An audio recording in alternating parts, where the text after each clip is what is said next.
आप देख रहे हैं इंडार्क राजकुमार के साथ। तो चलिए बढ़ते हैं आज की कहानी की ओर।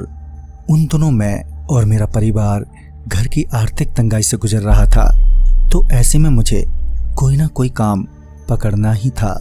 अगर मैं काम नहीं करता तो घर में खाने के लाले पड़ जाते, मगर मुझे कहीं काम भी नहीं मिल रहा था। तभी मैं अपने एक पुराने मित्र से मिला, जहां बातों बातों में पता चला कि वो एक डिलीवरी बॉय है डोमिनोज में। तभी उसे सारा हाल बताया तो उसने मुझे अपने ही साथ डोमिनोज में ही लगा लिया। वहां काम पर जाने का तो समय था, मगर छुट्टी का कोई टाइम टेबल नहीं था, जिससे मुझे वहां पर काम करते करते देर रात हो जाया करती थी। स्थिति खराब होने की वजह से मैं वहां से काम भी नहीं छोड़ सकता था, तो मैं चुपचाप ही वहां पर लगा रहा। ऐसे ही एक रात मैं पिज़्ज़ा की डिलीवरी देने गया था। वो मेरा आखिरी ऑर्डर था, जहां से मुझे लौटते वक्त काफ़ी रात हो गई थी।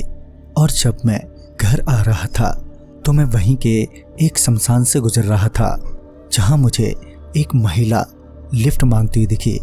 मैंने तुरंत ही बाइक रोकी और पूछा, तो उस महिला ने कहा, मुझे आगे तक स्टॉप तक छोड़ देंगे। मैंने ज़्यादा बिना कुछ पूछे उसे बिठा लिया और कुछ दूर पहुंचते ही उस महिला ने कहा, आपके घर में कौन कौन है?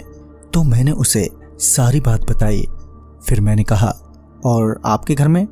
मैंने इतना कहा ही था कि उस महिला ने भारी आवाज में कहा, मैं और मेरा छोटा भाई और मम्मी पापा, पर मेरी मौत हो चुकी है। ये सुनते ही मेरी तो हालत ही खराब हो गई। और जब मेरी नज़र बाइक के शीशे पर पड़ी तो उसका सुंदर चेहरा बेहद डरावना लग रहा था।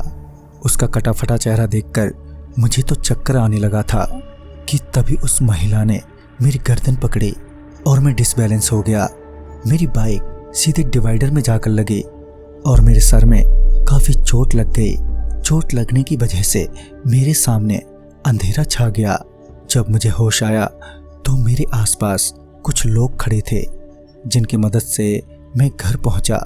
सुबह होते ही घर वालों ने दवा दिलवाई, जिससे मुझे आराम तो हुआ, मगर अब मुझे ऐसा लगने लगा था मानो कोई मेरे आसपास हो और कभी कभी तो मेरे कान में कुछ बोलता हो, मगर क्या ये समझ नहीं आता। तभी मैं वहीं के एक ओझा से मिला, जिसने हमें शमशान में पूजा करने को कहा। और रात के 3 बजे ओझा ने वो पूजा शुरू की तो पता नहीं मुझे क्या हो गया था। और जब मैं होश में आया तो बाबा ने बताया कि वो एक चुड़ैल है, जिसका 3 महीने पहले ही मर्डर हुआ है। किसी आदमी ने पहले तो उसकी बेइज्जती की और फिर उसे मारकर वहीं फेंक दिया। खैर, अब तुम ठीक हो। फिर उस दिन के बाद सब कुछ नॉर्मल हो गया और वो डिलीवरी बॉय का काम मैंने हमेशा हमेशा के लिए छोड़ दिया। तो दोस्तों, इस कहानी में बस इतना ही। कहानी आपको पसंद आई हो तो लाइक शेयर करें और साथ ही हमें कमेंट बॉक्स में ज़रूर बताएं।